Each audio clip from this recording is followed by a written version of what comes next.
Fala pessoal, boa tarde. Vou fazer uma live breve sobre o fato do ataque, entre aspas, ao STF com fogos de artifício. Bom, não sei, quem regula a idade aqui comigo já deve ter aprendido, né, lendo aí nas histórias da vida, livros de história, revistas, jornais, que ali na década de 80, precisamente no ano de 82, entre os dias 6 e 7 de novembro, o Movimento 19, conhecido por M19, que era um movimento paramilitar colombiano, atacou o Palácio da Justiça na Colômbia, né? E depois de muitas investigações, as autoridades chegaram à conclusão de que o M19 atuou sozinho. A minha análise daquele fato, que já passou, que encobriram vários fatos, várias pessoas que estavam envolvidas, pessoas muito poderosas, e mantiveram que apenas um grupo de resistência atacou o Palácio da Justiça, lá na Colômbia em 1982. Não obstante, temos outros fatos, né? O assassinato a pelo menos 3 candidatos à presidência, aquela mesma época que era dominada então ali pelo cartel de Medellín, assim conhecido, Pablo Escobar, né? Então muitas coisas acontecem pelo poder. Como diz a lenda, o poder é o poder. E esses cargos, a cadeira vale muito dinheiro, né? A cadeira de um deputado, de um senador, de um presidente, de um ministro de uma Suprema Corte, são cadeiras muito valiosas, assim por dizer. A instituição não tem valor, a pessoa não. O deputado Daniel Silveira, a pessoa Daniel Silveira, ela não tem valor para o sistema. Tem valor a instituição Daniel Silveira, enquanto ocupar aquela cadeira. Bom, estão dizendo que o STF foi atacado, né? Inclusive os próprios ministros. Foi abordado por alguns repórteres que me questionaram sobre esse ato. O que eu acho desse ato? Bom, o que eu acho desse ato? Isso não é nem de longe um ataque. Evidentemente que nós repudiamos qualquer tipo de ataque, seja ele violento, né, contra instituições ou contra a população. Nem o Estado pode atacar a população deliberadamente, que se manifesta pacificamente, né, de forma ordeira, e nem a população pode atacar o Estado de forma violenta desde que ele esteja cumprindo todos os parâmetros legais da questão. O ministro Dias Toffoli, evidentemente, disse que o STF não vai se sujeitar a ameaças, nunca se sujeitou e vai continuar cumprindo a sua missão. Claro que ninguém se sujeita a esse tipo de ameaça. Mas isso não foi um ataque, né? O ataque ao Palácio da Justiça na Colômbia se deu por um míssil. É diferente, né? Aí eu queria ver se os ministros não teriam medo. Por que eu digo isso? Eu não aprovo de maneira alguma esse tipo de atitude, tá? Eu acho que não precisa desse tipo de atitude, porque nós podemos, pelo debate mesmo de fato das ideias, seja ele de forma acentuada ou não, tomar o poder pelo voto, pela mudança da norma, né? Pela intelectualização da sociedade, pela politização da sociedade. Isso é muito importante de se absorver, para que as pessoas entendam isso. Bom, a minha leitura é o quê? Me perguntaram se eu era favorável ou contrário a esse tipo de ação. É evidente que eu sou contrário, embora eu não entenda isso como um ataque, de jeito nenhum, são fogos de artifício, né?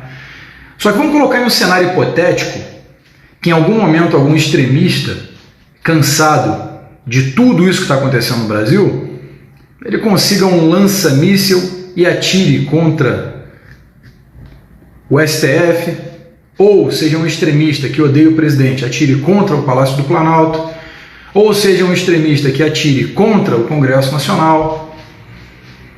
Pessoal, me questionaram por quê.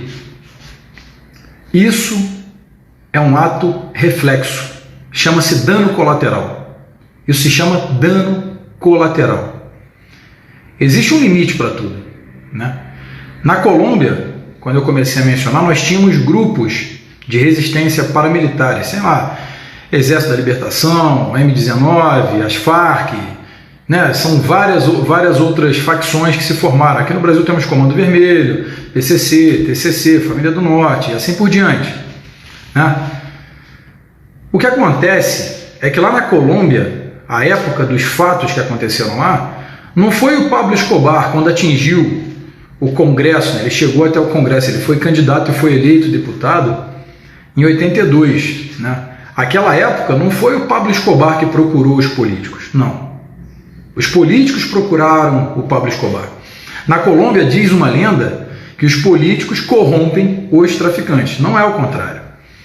E quem veio ensinar o narcotráfico aqui no Brasil foi o Pablo Escobar. Enquanto o Brasil vendia maconha, ele veio ensinar a rota da cocaína. E vários outros aspectos ele ensinou aqui, inclusive manobras orçamentárias, onde nasce lá, né, lá no presídio de Ilha Grande, né, todo o sistema da Falange Vermelha, né, a Caixa Comum, que eles ordenavam crimes e financiavam esses crimes de dentro do presídio. Presos políticos ensinavam a presos comuns. É onde o Brasil se tornou um narco-estado. O que acontece, que eu quero fazer a conexão nessa frase, é que, naquela época na Colômbia, os políticos procuraram Pablo Escobar para corrompê-lo e para que ele ingressasse à política. E aqui no Brasil não é diferente. Tem muitos políticos, né, que fazem a norma, fazem a legislação. Inclusive, o STF também é político, tá? O STF não é o poder judiciário em suma, não. O STF é judiciário, mas ele é mais político que judiciário. Primeiro, que ele é totalmente indicação política. Segundo, que ele obedece a políticos o tempo todo, né? Por vários tipos de ações e também de decisões que eles tomam. Muitas vezes, a esmagadora maioria das vezes, totalmente contrárias à vontade popular, à vontade do Brasil, e não é em defesa da Constituição, muitas vezes. O que acontece é que esse ataque ao STF, eu deixo aqui a minha visão, é que é um ato de pessoas que estão já indignadas. É claro que graças a Deus não foi um ato violento em si. Aí é muito fácil irmos às redes e falar, não nos sujeitaremos a ameaças. Eu deixo um recado aqui, e deixo um recado a todos os brasileiros, que o Brasil está começando a atravessar um momento de indignação social. Lá na Colômbia, na década de 80, eram grupos paramilitares que agiam de forma deliberada para poder derrotar ali a ideia contrária a eles. Aqui no Brasil se levantou um movimento social, né? As pessoas estão nas ruas, as pessoas pró-governo Bolsonaro, pacificamente, durante todo o tempo, não se vê um histórico de violência e permanecem lutando pela democracia, pela coisa republicana. Só que sempre, em qualquer ação social, qualquer manifestação, qualquer tipo de levante social, nós teremos células contrárias de resistência, tá certo? Isso é protocolo que existe desde que o mundo é mundo, né? Desde que a civilização se entende por civilização. O que acontece é que essas pessoas irão se manifestar, as células terroristas, como os antifas, black blocs e outros, surgem para poder antagonizar nessas manifestações, e nesse momento de antagonismo, de briga, de conflito, o Estado, com poder pátrio, ele entra fazendo a sua ingerência para poder equalizar. De um lado temos a mídia, que por todas as notícias o tempo todo nos mostra de que lado estão, que ideologia defendem, e nós ficamos aqui, à mercê da mídia e dos comunistas. E também às vezes do judiciário. Já dizia Rui Barbosa, a pior ditadura é a ditadura do judiciário, porque contra ela não temos a quem recorrer. E é verdade. Uma vez o judiciário fazendo ingerências, desrespeitando aí o sistema de tripartição do Estado, ou seja, a tripartição dos poderes, realmente demonstra que eles estão em sua ditadura monocrática. E contra essa ditadura, nós não temos a quem recorrer. A minha análise desse fato do ataque ao STF, graças a Deus, foi com fogos de artifício, mas poderia ter sido pior. Vamos colocar aqui um roteiro de filme.